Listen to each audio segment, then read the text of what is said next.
Bonjour, je suis la docteure Annie Lamond. Je suis pédopsychologue et j'agis à titre de bénévole au sein de la Fondation de psychologie du Canada.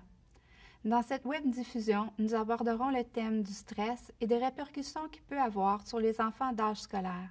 Nous vous présenterons également des outils et des techniques simples et efficaces que vous pouvez utiliser avec les enfants afin de réduire et gérer le stress. Nos enfants et le stress est un programme de la Fondation de psychologie du Canada qui vise à sensibiliser les parents, les éducateurs et les divers intervenants à la question du stress chez les enfants. Il vise également à aider les enfants à développer des méthodes efficaces pour faire face au stress. Grâce à la collaboration d'un éventail d'éducateurs de partout au pays, nous avons maintenant un programme, Nos enfants et le stress, conçu pour les enfants de première à troisième année. De plus, en collaboration avec un partenaire, nous avons élaboré un programme similaire pour les enfants de 4e à 6e année intitulé Leçons sur le stress. La documentation et les ressources liées aux deux programmes sont disponibles sur le site web de la Fondation de psychologie du Canada ou sur le site suivant www.plusquedesmédicaments.ca.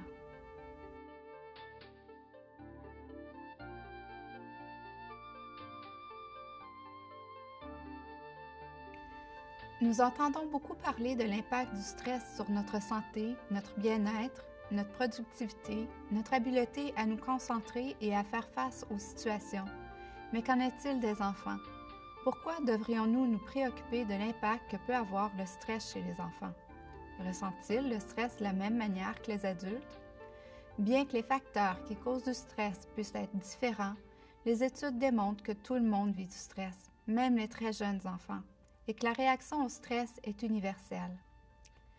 Nous savons également que la capacité d'un enfant à gérer le stress dès le plus jeune âge aura des conséquences sur sa santé physique et émotionnelle durant toute sa vie.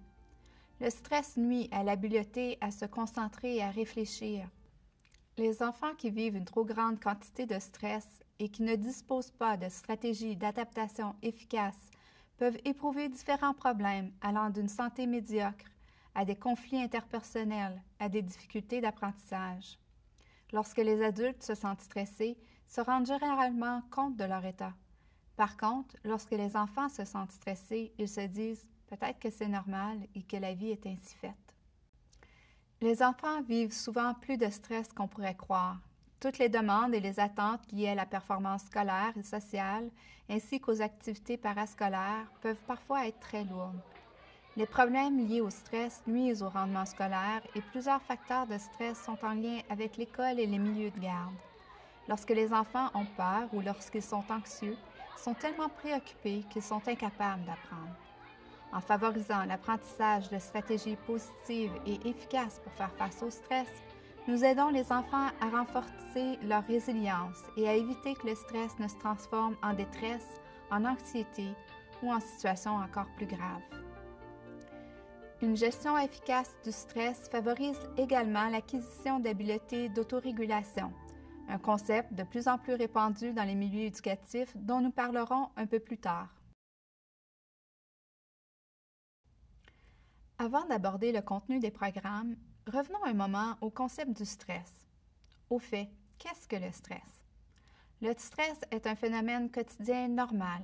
Il s'agit de la réaction de notre corps lorsque nous avons peur, lorsque nous sommes surmenés, surexcités, menacés ou agités. Le stress fait partie de la vie de tous les jours. Tout le monde vit du stress et y réagit de manière différente. Nous avons tendance à concevoir le stress de manière négative. Pourtant, une certaine dose de stress aide à nous sentir alertes, stimulés et intéressés par la vie. Nous devons vivre un certain stress pour apprendre à y faire face et développer ainsi des stratégies d'adaptation. Toutefois, une trop grande dose de stress, notamment quand nous n'avons aucun contrôle sur la situation ou quand nous ne disposons pas de stratégies d'adaptation pour y faire face, peut nuire à notre habileté à réagir aux défis quotidiens et nuire à nos relations avec les autres. Des réactions malsaines au stress peuvent nuire à notre bonheur, à nos réussites et notre habileté à rebondir après des difficultés, à notre santé et ultimement à notre longévité. Tous les enfants vivent une certaine dose de stress.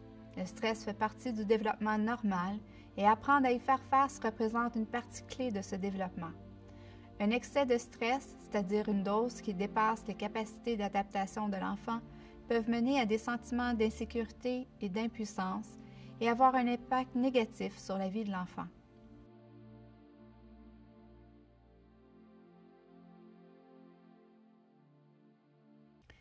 Nous savons que le stress se rapporte à la façon dont nous réagissons aux demandes qui proviennent de l'environnement et de nos relations avec les autres. Ces demandes, connues sous le nom de stresseurs, peuvent avoir un impact considérable sur le comportement et sur la capacité d'apprentissage d'un enfant, que ce soit à l'école, au service de garde ou au sein d'autres milieux parascolaires. Certains stresseurs de la vie d'un enfant peuvent prendre la forme de soucis quotidiens qui sont généralement de courte durée.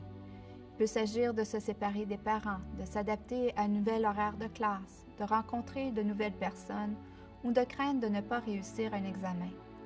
Certains enfants peuvent exprimer leur stress en pleurant, en se lamentant, en s'isolant ou en affichant un comportement excessif durant une courte période avant de se calmer et de reprendre leur routine habituelle. D'autres stresseurs peuvent être plus sérieux ou durer plus longtemps. Il peut s'agir d'avoir des difficultés à s'entendre avec les autres enfants, d'avoir souvent faim, d'être toujours fatigué, d'être mal à l'aise de faire une présentation devant les autres ou d'avoir un horaire surchargé. Certains enfants peuvent avoir à faire face à d'importants stresseurs qui peuvent durer très longtemps. Les exemples de stresseurs chroniques comprennent un conflit parental, une séparation ou un divorce, une maladie grave, l'intimidation, le harcèlement ou le fait d'avoir à satisfaire des attentes ou des demandes irréalistes, des attentes que l'enfant se fixe lui-même ou des attentes fixées par d'autres, y compris les parents et les enseignants.